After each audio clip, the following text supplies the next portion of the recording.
Hi all, greetings from the apocalypse. I'm back here in the home studio. It looks like I'm going to be at jewelry arts in the city probably about 3, maybe 4 days a week depending, and I'll be home the rest of the time. So sometimes I'll be shooting here, sometimes I'll be shooting at jewelry arts. So I don't know exactly what it's going to be, but it's going to be something. That's the point. So I wanted to talk to you all today a little bit about recycling metal and recycled metal, because 2 of my brand new students this week both asked me about it. And I don't pretend to be an extreme expert in every detail of mining and recycling metals, but I think I have some information to share. So the first thing that I want to say to you is that, people have started to make sort of a big thing out of recycled metals, right? Metal has been recycled since the beginning of time. I mean, precious metals, your Aunt Tilly gives you a brooch, you hate it, sooner or later it gets sold and it gets melted down. And that has literally happened since the beginning of time. Things fall out of fashion, or they get stolen, or, that's just sort of the nature of life. Because when you think about it, there's literally only 2 kinds of metal in the world. There's, if you're talking about silver or gold or whatever, is metal that has just been mined, right? Or metal that's been recycled. I mean, literally, you could look at yourself and see, a gold ring you're wearing, and Cleopatra could have had that gold, in a headpiece of hers. I mean, gold is used again, and silver too, again and again and again and again and again. And there's no way to know, once it's melted down, where it's from. Like, has it been melted down like a billion times? Has it just been mined? I mean, you can go to reputable dealers who will say, oh, okay, well, ours is, like fair trade mined, or ours is recycled, or whatever. But I think the word recycled has this real green connotation, right? People are like, oh, recycled gold, good. Now, I'm not here to so much burst your bubble, but I want you to understand a little bit what that means. The main problem in the world today with mining, although mining is obviously not a great process for the miners or the earth or all those things, but the main problem, the ongoing problem, is mercury. Mercury is like sort of the best and easiest way to separate the metal and get all the gold out. I mean, that's for refining and for mining. Mainly they use cyanide now with refining, but at any rate.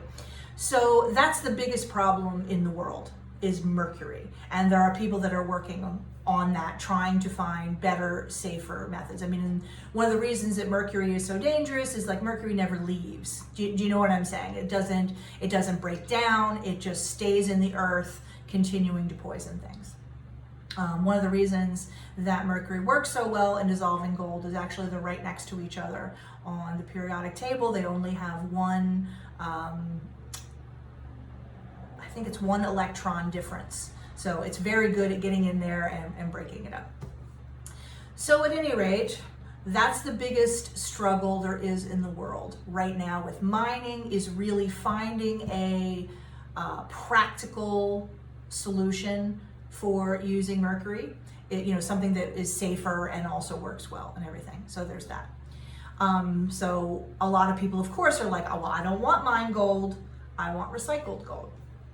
Okay, fair enough. And you can definitely, you're not going to be able to get that from your local jewelry store, but I mean, if you're choosing suppliers, you can go to Manhattan Gold and Silver or Lee Edelman at Marco Polo, people that will tell you where their materials come from and if they're using recycled materials. I mean, there's many companies that do that. I'm not necessarily just saying you got to go to this one or that one, but you can make sure you go to somebody reputable. So the problem is, though, is that a lot of the information out there about pushing greening, first of all, there's no such thing as green precious metals, in the sense that recycling gold uses substances and processes that are harmful to the earth, just like mining does.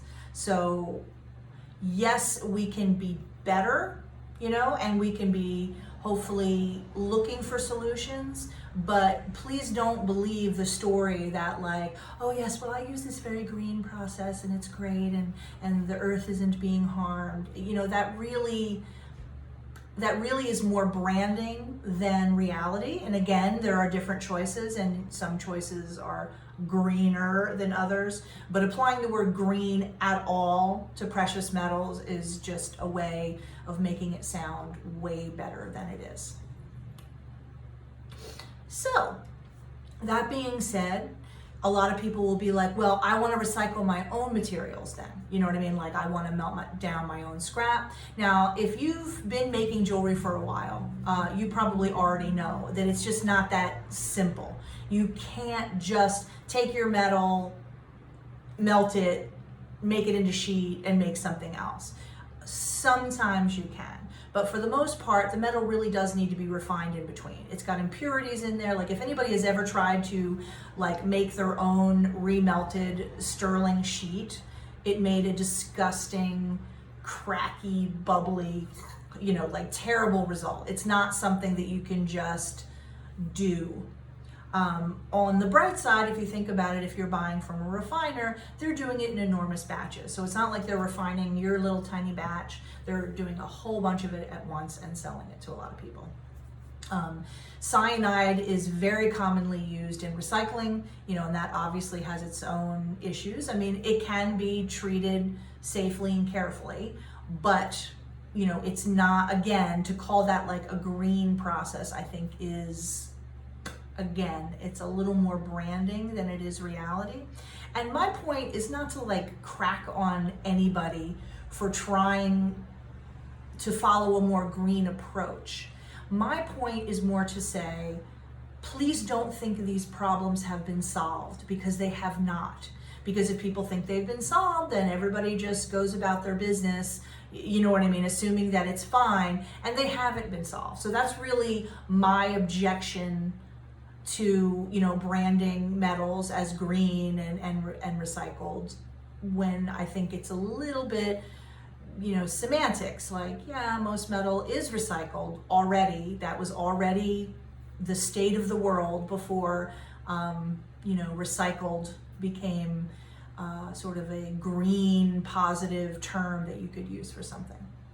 So I hope this is not being a big bummer to you, but I don't want people to think these problems have been solved. They haven't been solved. And, you know, if we don't keep looking for solutions, then we've just fooled ourselves into thinking things are better than they are. And I'm not a fan of that.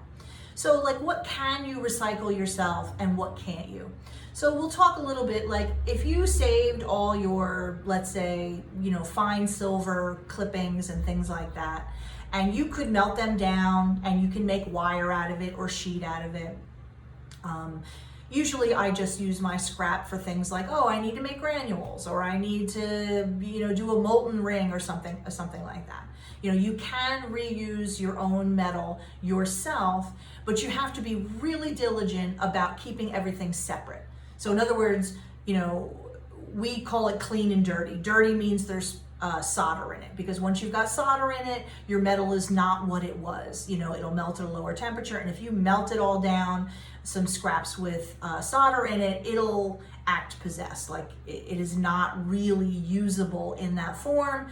And generally speaking, that's why most of us, for the majority of our stuff, we save it up until we have a bunch and we sell it to the refiner rather than trying to refine it ourselves. Like I do, you know, if I have clean 22 karat gold scrap, sure, I can remelt that and make wire out of it.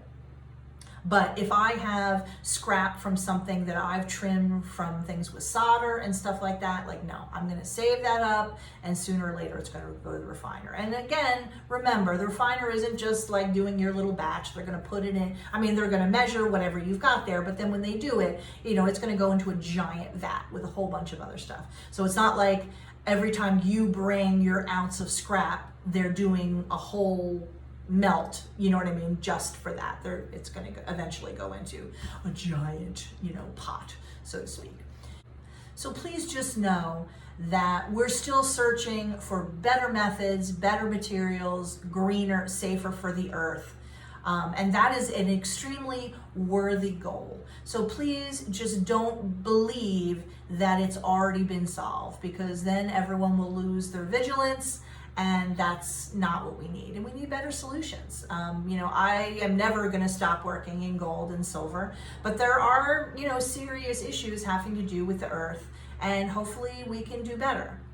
So I understand that that was not a totally comprehensive coverage of recycling and mining, but I just wanted to be clear that neither method is still particularly great for the earth, because to have good recycled metal that you can really use, they need to use cyanide and other things. So very clean metal in small batches yourself, sure, you can melt and reuse.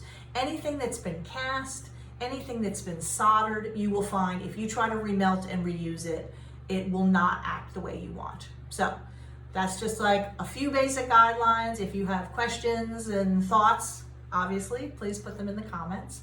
And we'll keep talking about this. Like I said, this is to me, a really important issue, but it started to become all about the branding and not really like the real information, the real stuff that's going on. So I think, yes, we need to try to do better, but please don't be fooled that we really are doing that much better yet. Okay? I hope that didn't sound too depressing. I'm sorry. Okay, so that's all for today. We can talk more about this issue and lots of other issues upcoming. But that's it for now. Bye.